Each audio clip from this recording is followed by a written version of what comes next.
Hey folks, Brian Smith, DeFOUW Chevrolet here. Hope you're all doing well. What I've got here is our brand new 2024 Chevrolet Blazer EV. Just got it in off the truck a couple days ago. Wanted to showcase a couple things with you real quick on it. As you can see, it does have 21-inch aluminum wheels with low rolling resistance tires. We'll talk a little bit about how that will help your range a little bit down the road. Follow me around the front side here, and you can see usually in a gas-powered vehicle, this is all opened up for the radiator and cooling. On the EVs, it's closed off, which just essentially helps for better aerodynamics, for more mileage for you.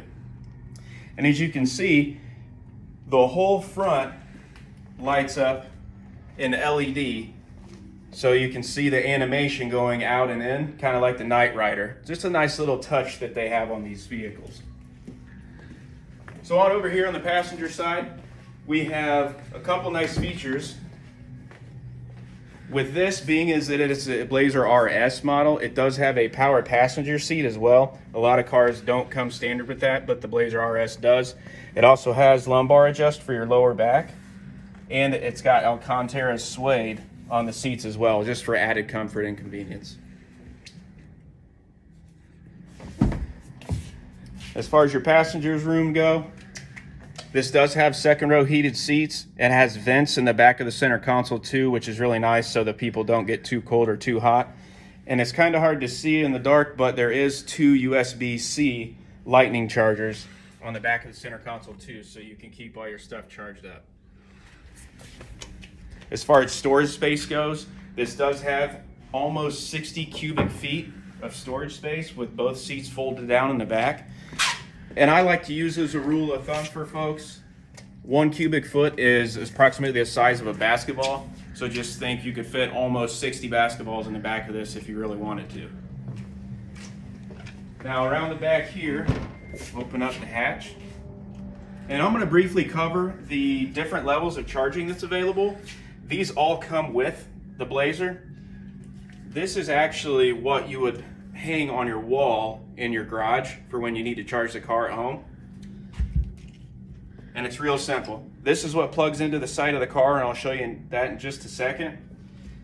There's 2 levels of charging that come with this. The level 1 charger is just like your standard 12-volt outlet. What you do is take this that hangs on your wall and you plug this in and then just push it down, hang it on your wall, and you're good to go. Now this level 1 charge will only give you approximately 4 miles of range per hour charge. So not really efficient for a lot of people.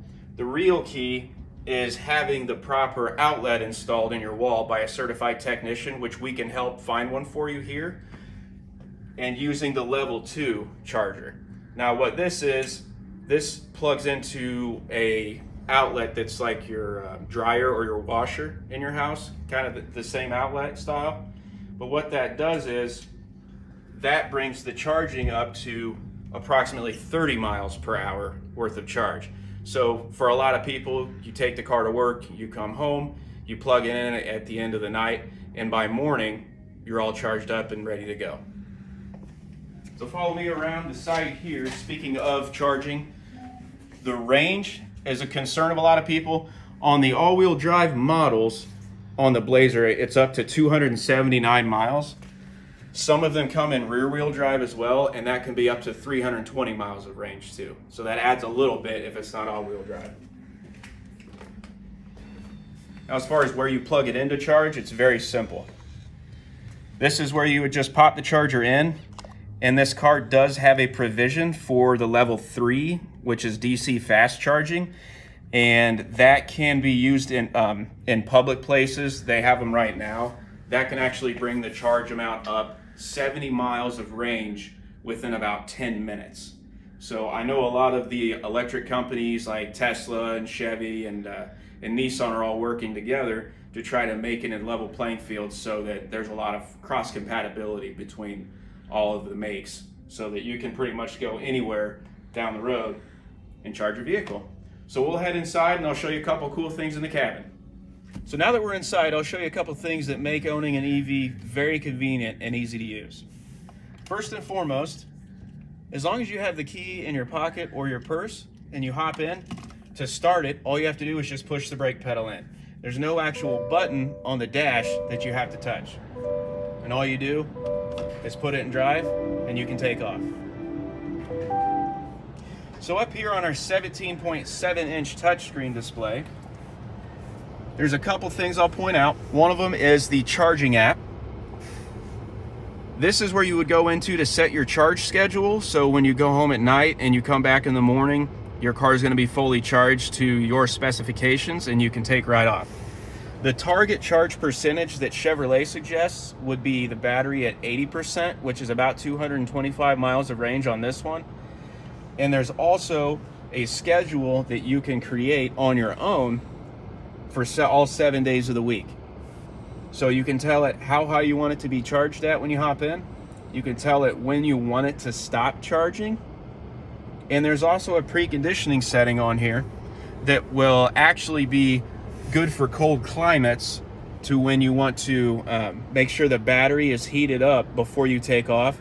And what that preconditioning setting does is it helps conserve the cell life of the batteries. Another concern with folks is how long the batteries actually last, what the life is of them. Chevrolet gives you an 8-year, 100,000-mile propulsion warranty. So for a lot of folks that usually trade every 3 or 4 years, that's not too much something that you have to worry about, but it is there in case you do need to know. Another neat setting here is you can do a preconditioning temperature to, if you live in a cold climate or if it's the middle of winter here, you can actually have the car set the inside temperature in the cabin for you before you even take off. So if you want it to 73 degrees, so you're nice and warm before you take off, you can do that here in this setting. Another cool setting that I like is the different drive modes you have. You can go through a normal drive mode to where you can actually personalize the feel of the car as you're driving. So if you want the steering wheel to be kind of firmer, or if you want it to be a little looser to your driving style, you can do that. The braking setting you can change as well, so it adjusts the firmness of the brake pedal, and it's all to your feel and your specifications on what you prefer. Acceleration is my personal favorite because I like to go fast all the time. You can have it set as relaxed, meaning it'll probably use the least amount of electricity. Normal is going to be middle of the road, and then the sport setting up here will actually make the car a lot more responsive to the throttle input, and it'll be a lot more fun to drive. Now the motor sound, you can actually have it set to be a little louder as you're driving if you kind of prefer to hear it, or you can shut the motor noise off completely so it's completely quiet while you're going down the road. And speaking of sport, the Blazer SS that's coming out shortly will have an available wide open watts system that it unleashes 556 horsepower, and it can go 0 to 60 in just under 4 seconds. So I'm looking forward to having that one in here. Along with the other features, you get things like a 360 camera, so it's got a bird's eye view. You can also see how close you are to the curb as well. The front bumper camera pops up too when you're trying to park in tight spaces. And it does have wireless Apple CarPlay and wireless Android Auto. Well, that's pretty much a quick rundown. Feel free to swing in here anytime, and we hope to see you soon.